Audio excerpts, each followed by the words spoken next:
Qu'est-ce qu'il y a? Vous voyez pas que j'apprends le japonais? Et oui, j'apprends le japonais parce qu'aujourd'hui, on a du lourd, avec tous ces manuels. Je vous fais une vidéo spéciale sur les meilleurs manuels de japonais, selon moi, enfin que j'ai utilisé, j'en ai utilisé un paquet, on va voir les meilleurs. Je ne vous parlerai pas des manuels que je n'ai pas utilisés, que je ne connais pas, ça sert à rien. Donc je ne pourrai pas parler de tous les manuels, mais on va déjà en voir un certain nombre dans cette vidéo. Alors on va faire en 3 parties. On va faire première partie, les manuels pour les débutants. Deuxième partie, intermédiaire et avancé. Et troisième partie, eh bien, les manuels pour apprendre les kanji. Des manuels spécifiques pour apprendre les kanji. On va voir tout ça juste après le générique.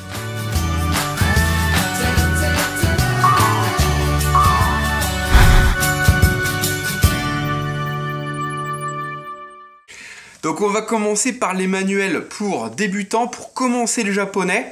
Peut-être que beaucoup d'entre vous les attendent avec impatience, seulement je ne les ai pas ici, ils sont en France. Oui, parce que j'en avais pas besoin dans mes bagages, évidemment, donc je m'en suis débarrassé, ou je les ai perdus, je sais plus exactement ce qu'ils sont devenus, peut-être qu'ils sont dans la cave de ma mère. Donc je vous mettrai des petites images dans le coin de l'écran pour vous les montrer. Moi personnellement j'ai commencé avec le japonais en manga. J'étais fan de manga et d'anime à l'époque et le japonais en manga ça m'a intrigué, voilà, j'ai sauté dessus. Alors c'était un très bon moyen pour commencer à apprendre le japonais, c'est vraiment les bases des bases, la base de la base du japonais. C'est pas avec ça que vous allez parler couramment japonais, faut pas rêver non plus. C'est vraiment, vraiment pour les tout débutants. Il y a le volume 1 que j'avais, et puis même après sorti le volume 2, mais ça reste très débutant comme niveau. Bien sûr, ensuite il faudra passer à d'autres manuels, mais je pense que ça peut être un bon moyen de commencer, surtout qu'il y a beaucoup d'images, voilà, c'est introduit avec des petites scènes de manga, c'est assez intéressant je trouve, puisque c'est mis en images, voilà, c'est facile et c'est ludique, vraiment pour apprendre le japonais au début, pour se lancer, ça peut être très bien, surtout si vous êtes jeune, ou si tout simplement si vous êtes moins jeune, si vous êtes fan de manga, je pense que c'est une bonne solution. Voilà, mais comme je vous l'ai dit, bon, on reste un petit peu sur sa fin parce que ça va pas très loin non plus dans l'apprentissage. Et donc moi quand j'ai terminé le japonais en manga, je suis passé à un autre manuel, c'était le Banzai, et c'était vraiment super le Banzai. Alors c'est un gros pavé, c'est vraiment un gros pavé, du coup c'est une autre philosophie par rapport au japonais en manga. Ça reste pour débutants, mais vraiment ça va toucher un petit peu dans les niveaux intermédiaires, parce que c'est vraiment un gros pavé, il y a du coup peu d'images, et faut pas avoir peur des explications, mais pour vraiment un apprentissage voilà, approfondi, détaillé, je pense que ça peut être une très bonne solution. Il faut vraiment être là du coup motivé. Le Banzai, voilà, moi j'avais enchaîné là-dessus et j'en suis très content, j'en étais très content.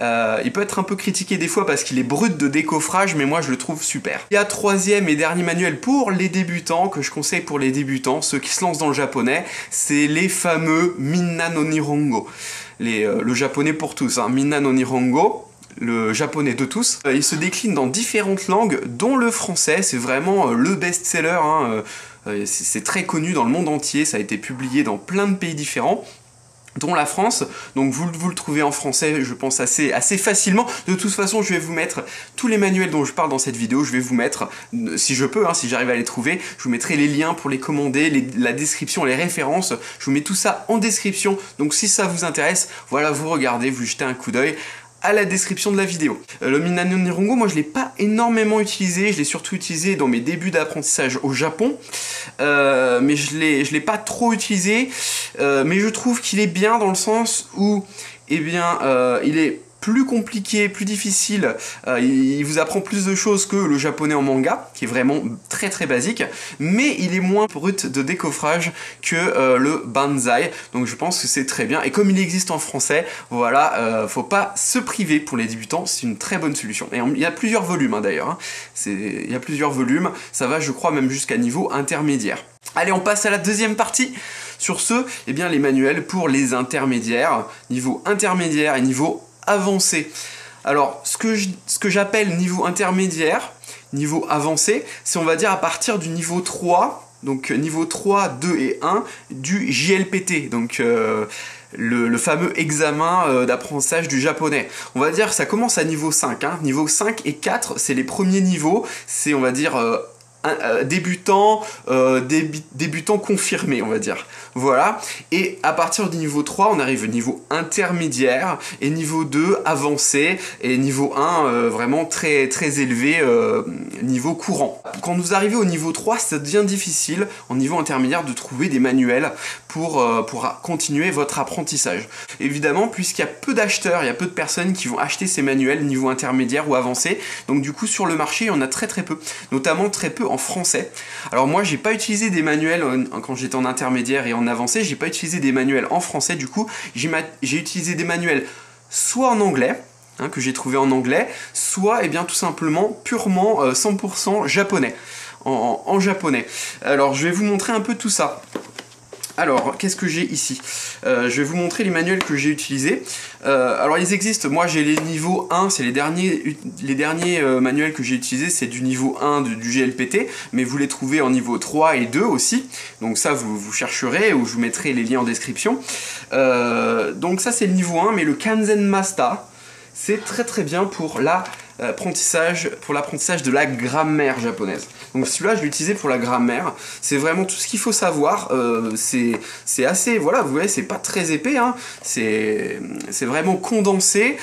C'est vraiment l'essentiel, ce qu'il faut savoir pour passer le niveau 1. Alors il y a donc niveau 2 et niveau 3 aussi que vous pourrez trouver, hein, si vous êtes intermédiaire. Mais j'ai vraiment aimé ce manuel parce que voilà, ça nous donnait pas trop non plus d'informations, ça allait à l'essentiel.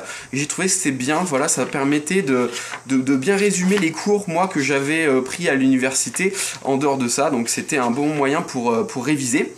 Et pour chaque point de grammaire, il y a des petits exercices. Voilà. Et comme vous pouvez le regarder, j'ai pas mal gribouillé, j'invente des nouveaux mots là, gribouillé sur mon manuel, mais il y a pas mal d'exercices, voilà, pour chaque point de grammaire, c'est très bien. Donc je vais vous mettre le lien, si vous êtes en France et que vous voulez le commander, je vais vous mettre le lien en description. Voilà. Donc celui-là, par contre, il est intégralement en japonais, faut pas avoir peur, mais je pense quand on arrive en intermédiaire, faut pas avoir peur justement de se lancer dans des manuels qui sont en japonais. Les explications sont pas très compliquées non plus, donc avec un niveau intermédiaire du japonais, ça devrait le faire. Maintenant, je vais vous montrer un peu pour le vocabulaire. Pour le vocabulaire et les kanji. Donc celui-là, c'est alors Nihongo so Matome, niveau 1, niveau Ikku, niveau 1 du GLPT. Voilà, avec l'écureuil, il existe donc celui-là c'est le N1, mais pour les niveaux 2 et 3, ils existent aussi, donc N2, N3, ça existe également. Je crois qu'il se décline sous d'autres couleurs, hein, pour les autres niveaux. Voilà, chaque niveau a sa couleur différente. Voilà, et là c'est le petit écureuil pour, eh bien, le vocabulaire. Il y a aussi la version avec le hibou, voilà, là c'est pour les kanji, et c'est bien parce que voilà, ils sont pas non plus trop épais, à peu près la même épaisseur que celui que je vous ai montré tout à l'heure, le Kanzen Master. Donc il va à l'essentiel, vous apprend beaucoup de vocabulaire, tout ce qu'il faut savoir pour passer le niveau que vous souhaitez du GLPT. Et en plus, eh bien celui-là, il est en anglais. Donc pour ceux qui comprennent l'anglais, ça peut être bien. Sinon, il y a les explications donc aussi en japonais. C'est en japonais et en anglais, il y a les deux. Donc je pense que c'est une bonne solution. Lorsqu'on est au Japon, on a aussi besoin d'apprendre les kanji, donc on passe à la troisième partie sur les kanji. Alors, on va commencer par on va dire le manuel de référence, le kanji Tokana, que vous possédez peut-être. Si vous ne le possédez pas, eh bien, je vous ai mis les références et liens en description. Celui-là, il faut vraiment l'avoir. Ça, c'est si vous apprenez le japonais, que vous avez de l'ambition en japonais, ce manuel-là, ça va être un petit peu votre bible, quoi.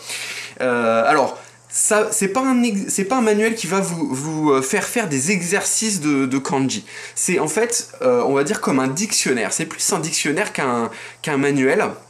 Il y a dedans à peu près 2000 kanji qu'il faut savoir, les kanji, la liste officielle du gouvernement japonais qu'il faut savoir et apprendre, qu'un japonais adulte va connaître. Donc ça commence des tout premiers kanji qu'il faut savoir, les kanji vraiment pour débutants, et ça va jusqu'au niveau avancé, puisque dedans il y a vraiment toute la liste des kanji. Je vous montre un peu comment c'est foutu. Voilà. J'ai ouvert au milieu au pif, donc là c'était peut-être des kanji un petit peu difficiles, mais vous allez voir, les premiers sont simples. Et c'est ce manuel-là que j'ai utilisé dans mes leçons cours de kanji sur la chaîne. Donc allez les voir, hein, la playlist cours de kanji, et j'utilisais justement ce manuel-là pour l'apprentissage. C'est très bien.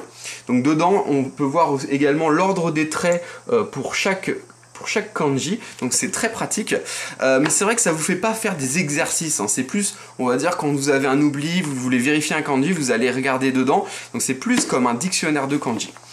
Si vous voulez vraiment faire des exercices de kanji, alors là, je sais pas s'ils sont trouvables sur internet, je regarderai, je vais chercher un petit peu, mais en tout cas, moi au Japon j'ai directement acheté ça, les kanji kentei, donc les exercices de kanji. Ça, il y en a plein dedans pour réviser tous les kanji que vous avez appris par cœur. Parce qu'une fois que vous avez appris par cœur grâce à des manuels comme ça, eh bien ça peut être très bien de réviser avec ces manuels, ces, on va dire, cahiers d'exercices. Ce sont plus, voilà, des cahiers d'exercices, kanji drill, hein, des cahiers d'exercices, voilà, pour réviser les kanji que vous avez appris. Hein, je m'en sers plus du tout maintenant, j'ai plus besoin, mais c'est vrai qu'à l'époque, je m'en servais énormément pendant les petites pauses, quand j'avais 10-15 minutes de pause entre les cours, quand j'étais étudiant.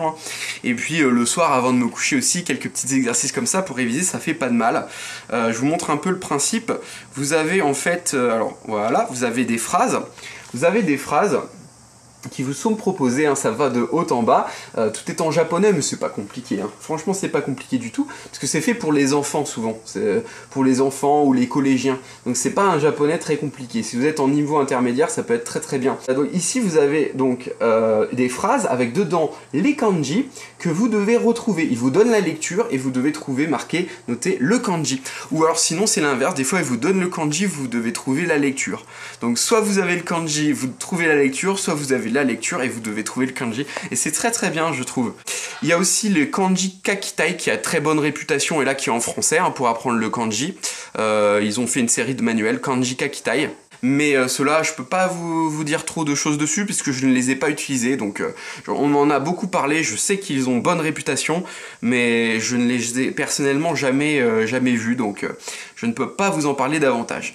Voilà, c'est tout pour cette vidéo. J'espère que ça vous a fait plaisir, que ça va vous aider peut-être à choisir le bon manuel. Sachez que de toute façon, quel que soit le manuel que vous avez acheté, c'est à vous après de travailler régulièrement pour apprendre tout ça, puisqu'il y a plein de bons manuels, mais après tout va dépendre évidemment de vous. Je sais qu'on a tendance, une fois qu'on a acheté un manuel, à se dire « Ah, ça y est, on a déjà quelque part, en achetant le manuel, on a déjà quelque part commencé à travailler, on se sent déjà mieux. » Mais non, faut pas se reposer sur vos lauriers. Une fois que le manuel est acheté, c'est là que les choses sérieuses vont commencer. Il va falloir apprendre et étudier. Sérieusement, voilà. Allez, je vous laisse là-dessus. Si vous avez apprécié la vidéo, n'oubliez pas de mettre des pouces vers le haut, de partager sur les réseaux sociaux. Pour ceux qui ne sont pas encore abonnés à la chaîne, abonnez-vous à cette chaîne pour plus de vidéos comme celle-ci et des vidéos de sujets de société. Je vous rappelle qu'il y a le live qui va arriver eh bien avec Eri la samedi prochain, dans les jours qui viennent.